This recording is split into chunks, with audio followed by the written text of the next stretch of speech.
At the beginning of July, during a spell of exceptionally hot weather towards evening, a certain young man came down onto the street from the little room he rented from some tenants in the lane and slowly, almost hesitantly, set off towards the bridge.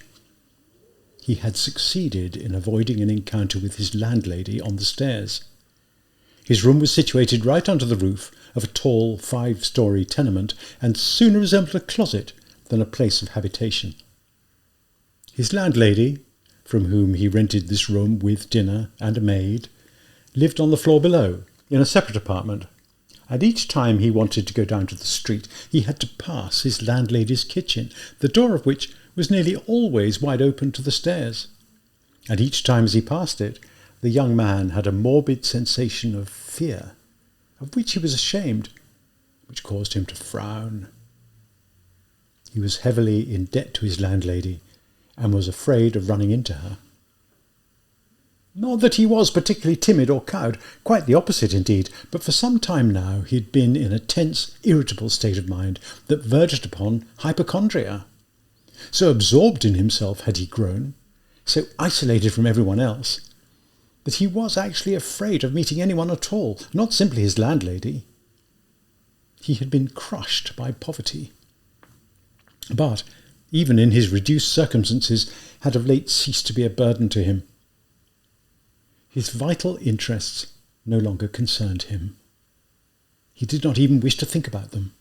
As a matter of fact, no landlady on earth had the power to make him afraid, whatever she might be plotting against him. But to have to stop on the stairs and listen to all that mediocre rubbish that had nothing whatsoever to do with him, all those pestering demands for payment, those threats and complaints, and be compelled in response to shift his ground, make excuses, tell lies. No, it was better to slink down the stairs like a cat and steal away unseen by anyone. As he emerged onto the street on this occasion, however, his terror of meeting his creditress shocked even him. I planned to attempt a thing like this, yet I allow that kind of rubbish to scare me, he thought, with a strange smile. Yes, everything lies in a man's hands, and if he lets it all slip past his nose, it's purely out of cowardice. That's an axiom. It's a curious reflection. What are people most afraid of? Of doing something new, saying a new word of their own that hasn't been said before. That's what scares them most. But I'm rambling. That's why I never do anything, because I ramble on to myself like that. Or perhaps it's the other way round. I ramble because I never do anything. It's during this past month that I've picked up this habit of rambling, lying on my back for whole days and nights on end in my room and thinking about cloud cuckoo land. Well, why am I on my feet now? Am I really capable of this? Is this a serious matter? Of course it isn't. It's just a fantasy to amuse myself with. It's just pretty pictures. Yes, I do believe that's all it is, pretty pictures. Outside, the heat was terrible, with humidity to make it worse. And the crowds of people, the slaked lime everywhere, the scaffolding, the bricks, the dust, and that distinctive summer aroma, so familiar to everyone inhabitant of St. Petersburg who has not the means to rent a dasher in the country, all these things had a shattering effect on the young man's already jangled nerves. The unbearable stench from the drinking dens, of which there are in this quarter of the city inordinately many, and the drunks he kept running into every moment or two, even though it was still working hours, they completed the sad and loathsome colouring of the scene. An emotion of the most profound repugnance flickered for a moment in the young man's features. It may be worth observing that he was remarkably handsome, with beautiful dark eyes, dark chestnut-coloured hair. He was taller than average, slim and well-built. But soon he appeared to fall into a deep brooding, which might more correctly have been described as a kind of oblivion, and now as he walked along he ceased to be aware of his surroundings, nor had he any desire to be aware of them. Only occasionally did he mutter something to himself, a consequence of that addiction to monologues that he himself had so recently acknowledged. At this moment, he himself was conscious that every so often his thoughts grew confused, and that he was very weak. For 2 days now he'd practically had nothing at all to eat. So poorly dressed was he, that another man, even one inured to such a style of living, would have been ashamed to go out on the street during the daytime in such rags. However, this particular district was of such a kind that it would have been difficult to surprise anyone by one's manner of dress. The proximity of the Haymarket, the abundance of brothels, and the local population, which was for the most part made up of tradesmen and craftsmen, and huddled together in these streets and lanes of St. Petersburg's centre, sometimes enlivened the general panorama with such picturesque subjects that it would have been odd for anyone to be surprised at encountering the occasional freak. But by this time so much vicious contempt had built up in the young man's soul that in spite of all his sometimes very youthful finickiness, he was least ashamed of his rags while out on the streets. It would have been another matter had he run into people he knew, or any of his erstwhile student colleagues, whom in general he hated meeting at all times. And yet when a drunken man who at that moment was being hauled off down the street, heaven knows where or why, in an enormous wagon drawn by an equally enormous cart-horse, suddenly shouted to him as he rode past, "Oi, you, German hatter!" He began to bellow at him at the top of his voice, pointing at him. The young man suddenly stopped and grabbed convulsively at his hat. His hat had been one of those tall round affairs from Zimmermann's, but was now completely worn out and faded, covered in holes and stains and missing its brim so that it cocked over to one side at a most outlandish angle. It was not shame that had assailed him, however, but an emotion of a quite different kind, one more akin to terror. "I might have known it," he muttered in confusion. "I thought as much. This is worse than any of it. It's exactly this sort of nonsense, some vulgar little trivial detail that could ruin the whole plan. Yes, a hat that's too conspicuous. It's absurd. And that's why it's conspicuous. What I need to go with my rags is a peaked cap. Any old flat top will do, but not this museum piece. Nobody wears things like this. You'd be spotted a mile off. People would remember it. The main thing is that it would be remembered afterwards, and bang, they'd have their evidence. In this sort of business, you have to be as inconspicuous as possible. The details, it's the details that matter more than anything else. It's that sort of detail that always ruins everything." He did not have far to go. He even knew how many paces he had to take in order to reach the front entrance of his tenement. 730 exactly. He had somehow managed to count them once, when he had been doing rather a lot of dreaming. At that time he had not yet had much faith in these dreams of his, and had merely irritated himself with their outrageous but seductive daring.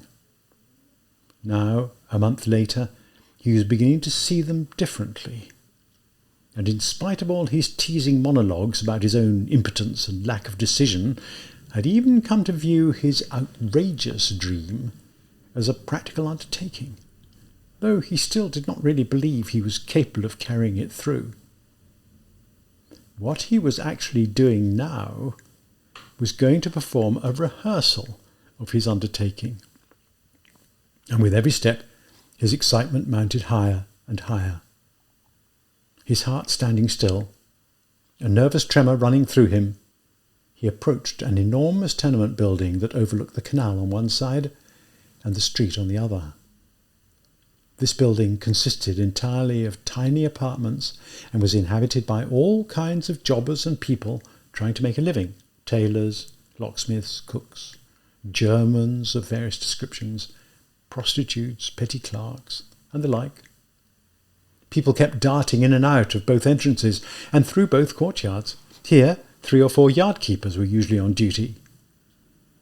The young man was most relieved not to run into any of them, and he immediately slipped unnoticed through the front door and up a staircase to the right. The staircase was dark and narrow, a back stair. But he was already familiar with all this. He'd studied it, and on the whole the setting appealed to him. In darkness like this, even an inquisitive glance would hold no risk. If I'm as scared as this now, what would I be like if I were really to go ahead with my plan? He found himself thinking as he reached the 4th floor. Here his way was barred by some loaders in soldiers' uniforms who were carrying the furniture out of one of the apartments. He knew from earlier observation that a German government clerk and his family were living in this apartment. This means that the German's moving out now, and it also means that for a while now, on this staircase and this landing, the old woman's apartment is the only one that's going to be occupied. And that's just as well. You never know. He thought again and rang the old woman's doorbell.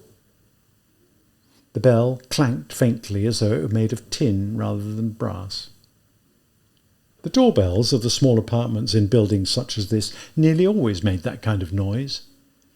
He had forgotten what it sounded like, and the strange clanking suddenly appeared to remind him of something that came to his mind with great clarity. He gave a terrible shudder. On this occasion his nerves were simply not up to it. After a while the door opened, the mirrors slit. Through it, the occupant was scrutinizing the newcomer with evident suspicion, and all that could be seen of her in the darkness was her small, glittering eyes. Observing all the people on the landing, however, she took courage and opened the door the whole way. The young man stepped over the threshold into a dark hallway divided by a partition, behind which there was a tiny kitchen. The old woman stood in front of him, looking at him questioningly. She was a tiny, dried-up little old woman of about 60, with sharp, hostile eyes, a small, sharp nose, and no head covering. Her whitish hair, which had not much grey in it, was abundantly smeared with oil. Wound round her long, thin neck, which resembled the leg of a chicken, was an old flannel rag of some description, and from her shoulders, the heat notwithstanding, hung an utterly yellowed and moth-eaten fur jacket. Every moment or so the old woman coughed and groaned. The young man must have glanced at her in some special way, for her eyes suddenly flickered again with their erstwhile suspicion. My name's Raskolnikov. I'm a student. I came to see you about a month ago. The young man muttered hastily, bowing slightly, because he had recalled that he must be as courteous as possible. I remember, dearie. I remember your visit very well, the old woman said distinctly, without removing her earlier questioning gaze from his features. So, you see, I'm here again, about the same thing, Raskolnikov went on, feeling slightly put out, taken off his guard by the old woman's suspicious attitude. I suppose she must always be like this. I simply didn't notice it last time, he thought, with an unpleasant sensation. The old woman was silent for a moment, as though she were deliberating. Then she moved to one side and said, pointing to the door of a room as she admitted her visitor ahead of her, In you go, dearie. The little room into which the young man passed, with its yellow wallpaper, its geraniums and its muslin curtains, was at that moment brightly illuminated by the setting sun. So the sun will be shining like this then, too, was the thought that flickered almost unexpectedly through Raskolnikov's mind. And with a swift glance he took in everything in the room, in order as far as possible to study and remember its position. But the room contained nothing very much in particular. The furniture, all of it very old, made of yellow wood, consisting of a sofa with an enormous curved back, an oval table that stood in front of it, a mirrored dressing table standing in between the two windows, chairs along the walls, and one or two cheap prints in yellow frames depicting German girls with birds in their hands. And that was all. In one corner, a lamp burned in front of a small icon. Everything was very clean. Both furniture and floors had been rubbed until they shone. That's Lisabetta's work, the young man thought to himself. There was not a speck of dust to be found in the whole apartment. It's the sort of cleanliness you generally find in the homes of sour old widows, Raskolnikov reflected, continuing his train of thought as he cast a dubious and inquisitive look at the chintz curtain that masked the door into a second tiny room. This accommodated the old woman's bed and chest of drawers, and he had never yet glimpsed its interior. The entire apartment consisted of these two rooms. "What's your business?" snapped the little old woman, coming into the room and positioning herself in front of him as before, in order to be able to look him straight in the face. "I've got something I want to pawn. Here, look." And from his pocket he produced an old, flat, silver watch. Its back bore an engraving of a globe. The chain was of steel. "But you haven't redeemed the thing you pawned last time yet. Your time limit ran out 2 days ago." "I'll pay you another month's interest. Be patient." "Dearie, it's up to me whether I'm patient or whether I sell what you pawned this very day." "How much will you give me for the watch, Alyona Ivanovna?" "Well, dearie, you come to me with such rubbish, it's practically worthless. I let you have 2 tickets for that rig last time, and you could buy one new at a jeweller's for ₹1.50. Oh, let me have 4. I promise I'll redeem it. It belonged to my father. I'm expecting some money soon." "£1.50, and the interest in advance. That's the best I could do." "£1.50, the young man exclaimed. "It's up to you." The old woman handed his watch back to him. The young man took it, so angry that he nearly stormed out of the apartment. He at once had second thoughts, however, remembering that there was nowhere else he could try, and that in any case he had another purpose for his visit. "All right, go on then," he said roughly. The old woman reached into her pocket for her keys and went behind the curtain into the other room. Left alone in the middle of the room, the young man listened curiously, trying to work out what she was doing. He could hear her unlocking the chest of drawers. "Must be the top drawer," he thought. "So she keeps her keys in her right-hand pocket, all in one bunch on a steel ring. And there's one key there that's bigger than all the others, 3 times the size, with a notched bit. It can't be the one to the chest drawers, obviously, so there must be some kind of box or chest in there. It's interesting. Chests often have keys like that. God, how dishonourable all this is." And the old woman returned. "Now then, dearie, the interest 10% a month. So on ₹1.50 you owe me 15 kopecks payable in advance. You also owe me 20 kopecks on the 2 rubles you had before. That comes to 35 kopecks, so what you get for your watch is ₹1.15. Here you are." "What? It's down to ₹1.15 now, is it?" "That's right, dearie." The young man did not attempt to argue. He took the money. He looked at the old woman and made no sign of being in a hurry to leave, as though there were something else he wanted to say or do, but did not himself quite know what it was. "I may bring you something else in a day or two, Alyona Ivanovna. An item of silver, a good quality, a cigarette case. As soon as I get it back from a friend of mine." He grew confused and fell silent. "Right you are then, dearie. We'll talk about it when you come again." "Goodbye then. I say, do you spend all the time alone here? Isn't your sister around?" he asked, as casually as he could, going out into the hallway. "And what would you be wanting with her, dearie?" "Oh, nothing in particular. I was simply asking. I mean, just now, goodbye, Alyona Ivanovna." Raskolnikov went out, feeling decidedly confused. The confusion got worse and worse. As he descended the stairs, he even stopped several times, as though he had been struck by some sudden thought. And at last, when he was out on the street, he exclaimed, "Oh, God! How loathsome all this is! Could I really? It's nonsensical. It's absurd," he added firmly, Could I really ever have contemplated such a monstrous act? It shows what filth my heart is capable of. Yes, that's what it is. Filthy, mean, vile, vile.